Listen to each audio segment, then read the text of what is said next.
Okay. Hey, for everyone that is actually watching this video, congratulations. Your friend Raul Luna, founder of Properties 180 and levelupnowacademy.com.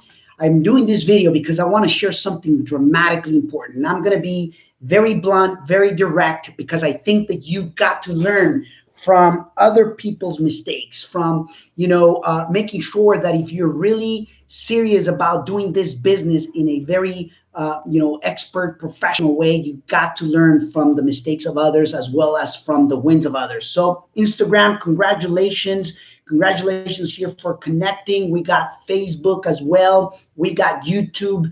Go ahead and hit like if what I'm going to share you, obviously it helps you, and if you like it, and if you don't, go ahead and also let me know. But I'm going to be sharing the white elephant, ladies and gentlemen, in real estate that actually made me lose over $500,000. And how is it that you should be avoiding it? Okay, so pay close attention to every single one of you guys, because I'm going to share with you the four things, the four activities, or the four mistakes that I did regarding this deal and how you should be avoiding it. Otherwise, you got choices. You can either learn from the mistakes of others, or you can learn from your own mistakes. And by no means I want to take away from the process that you're going to have to learn yourself from, or from the journey that you're going to have to encounter yourself from. But of course, I do want to empower you. I want to obviously be able to connect with you, as well as help you achieve whatever is it that you're looking to achieve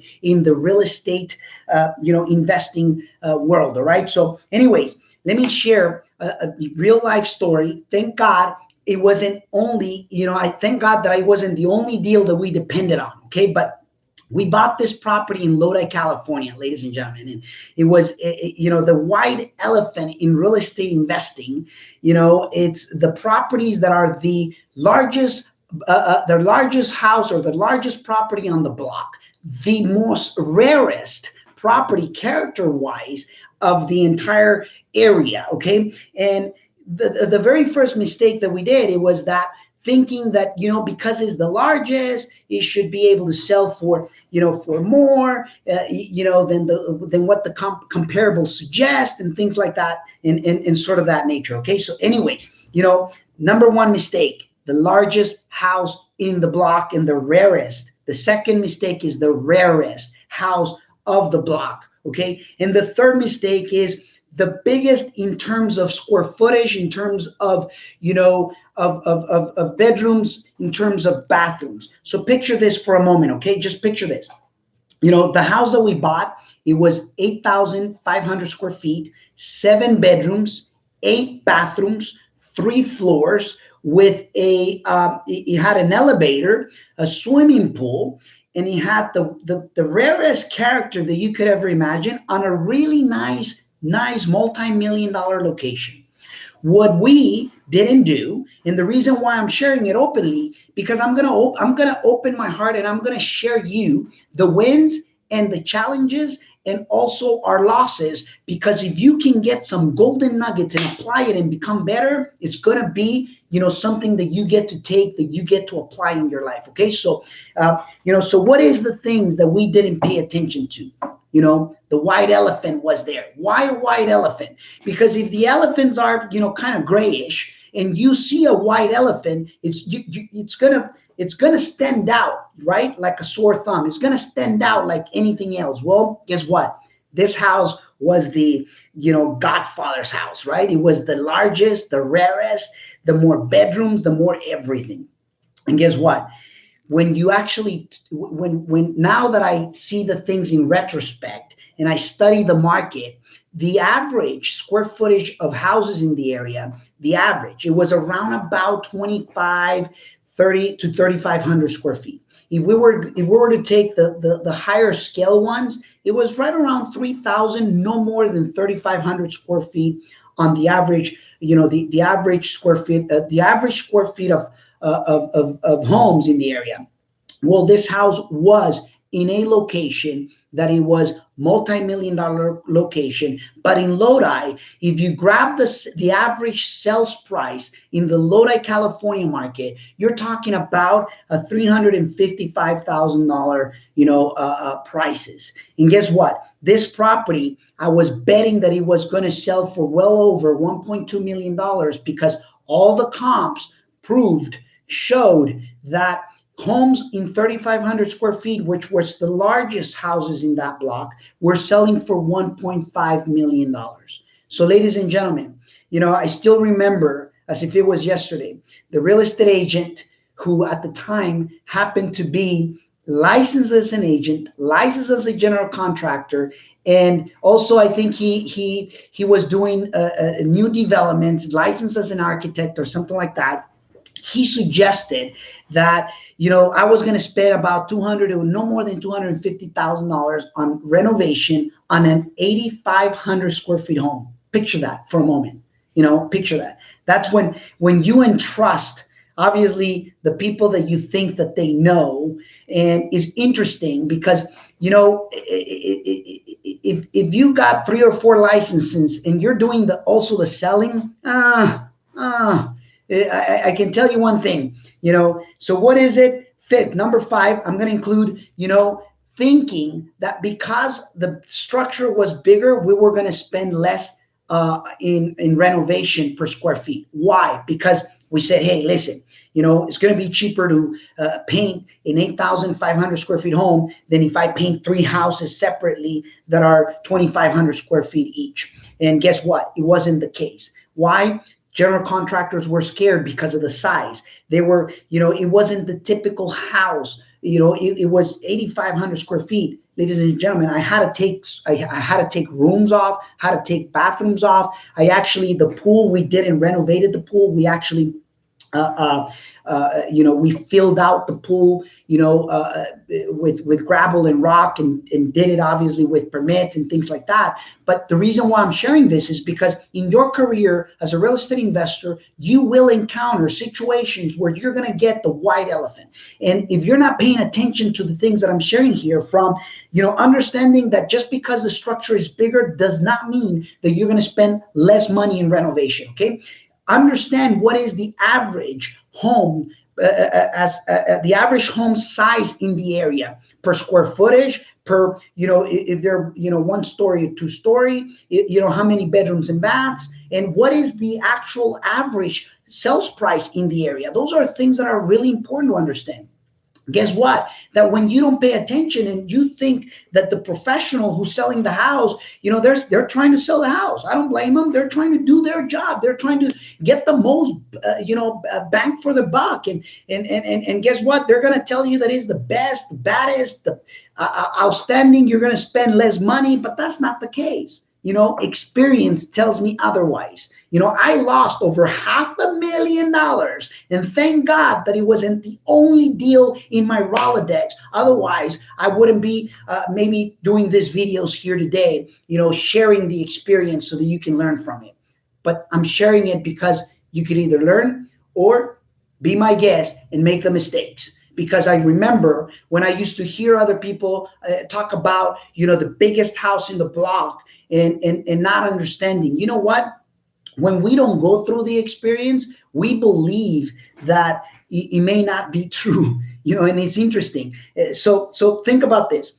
From not measuring what was the average sales price in the neighborhood, from not measuring the average square footage of the house, and the size of the house, from not understanding that the bigger the structure, especially on a single family or single structure in one location, is not going to get cheaper. It's actually going to get much more expensive. So what I did is I allocated between $200,000 to $250,000 worth of renovation. It took us, I thought we were going to do it in 6 to 9 months. It took us 18 months. It took us $600,000. Okay. And guess what? Towards the end, when we finished the renovation, we put the property on the market, and, it takes a very special buyer. on the Central Valley, for someone to buy properties over $1 million is not the typical buyer. It's not your, average Joe who's going to buy this thing. It's either going to be someone from the Bay Area. It's either going to be someone that already, has several homes, or they want a second home, or they want to trade it for something bigger, or things like that. And ladies and gentlemen, it was interesting because we put it on the market. It stood there for a little while. We staged that big animal. You know how much we spent on staging for that big animal? It was truly amazing. When you deal with 7 bedrooms and 8 bathrooms and 3 stories, and we took away the elevator cave, and we had a wine cellar, a men's cave, had 3 kitchens. I mean, different levels. Trust me, it almost seemed like the darkest times of my career, but it was my darkest moments were my greatest moments, because it stretched me. It allowed me to grow. It allowed me to toughen up myself and my team, and not to quit, to get it done, to make it happen, and to make sure that our private money lenders and our hard money lenders wouldn't feel, we didn't feel like they chose incorrectly by lending us that money. And guess what? It stood on the market for a while, and there was various people that were nosy and just went and looked at the house, until one lady fell in love with the house, and she told me straight out. She says, Raul, this is my home. This is my house that I want to not only have the opportunity to buy it from you guys, but I want to die with this in this house. This house is the house that it's my dream home. And I knew that when I had that buyer, that it was the correct buyer, ladies and gentlemen. But interesting enough, she had to sell 2 houses in order to buy this home. And it was interesting because among all the professionals, there were 2 agents involved and the mortgage broker involved, and among everybody, they concluded that basically the only way this deal could happen was if she actually sold her current home and a rental home, that in order to make the deal happen. She basically offered me those 2 houses, and I obviously made it clear that, hey, listen, I'm not going to be able to pay you retail price, because as an investor, I got to buy them at a discount in order to obviously renovate, resell, and make a profit. So she made me an offer. I ended up selling my home, literally, from where I thought it was going to sell. And mind it, listen, comps proved that it could sell for way above $1.2 million. The comparables in the area for homes that would measure 3,500 square feet were selling for $1.5 million. Understand that. If houses were selling for $1.5 million and there were 3,500 square feet, that means mine should sell for at least the same. At least got to be the same. I mean, I'm not giving extra value to the other 5,000 square feet of area. And guess what? That wasn't the case. The house ended up selling for way less than $1 million. And why? Because once again, it was the white elephant. It was the biggest one. It had, I think, 4 central HVAC systems. You know how much is it going to take for to maintain that house? I mean, it's a big monster. And yet we think that because it's bigger, it's the better. Not necessarily. Not all the time. If it was a 40, 50, 60, 100 unit building, it's a completely different animal. But I'm sharing it because I want you to understand it.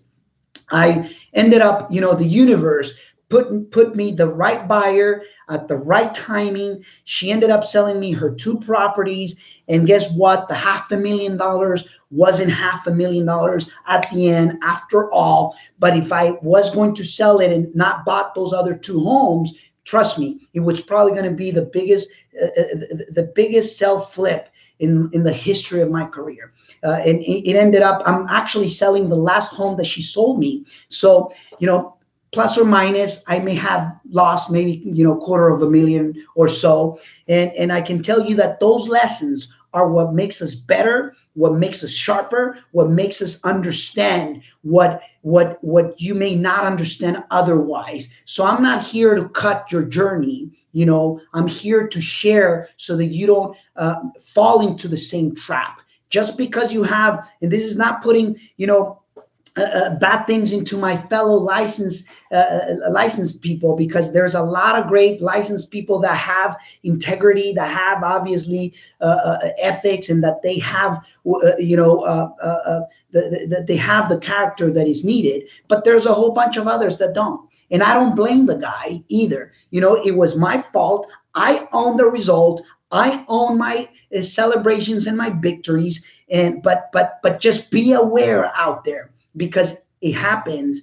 And make sure that you either avoid the white elephants, or that you have a darn clear plan of how is it that you're going to transform that white elephant. In our case, it worked out, because we were able to buy those two properties, and she, became the proud owner of her dream house with her family that she took, and now they have a wonderful home that we put a lot of character, heart, and dedication into it. Keep in mind, it took us almost 2 years to renovate that sucker, from the time we closed to the time that we renovate and that we sold. But guess what? Now it's in amazing, great hands. So, ladies and gentlemen, leave me a message down below. Let me know what is it that you take from this conversation. Follow me on the different channels that we got going on. We're actually launching a YouTube channel that for the first 100 people that actually go and subscribe, let me tell you, I got something special for you. So, make sure that you go to YouTube. It's the English channel. Make sure that it's the English channel, because I got various channels, but I'm just, I just launched it, as a matter of fact, today is the very first day that I'm actually sharing that I just launched it. So go ahead. If you want to learn in English, this is the time. So congratulations for being here with me today. Go ahead and, let me know what is it that you take from this video, and we'll get to see you in the next video. And just have in mind that you're one freaking awesome real estate deal away from changing your life. Make it the best one. Make it the greatest one, but avoid the white elephants. Congratulations. We'll get to see you in the next video. Thank you.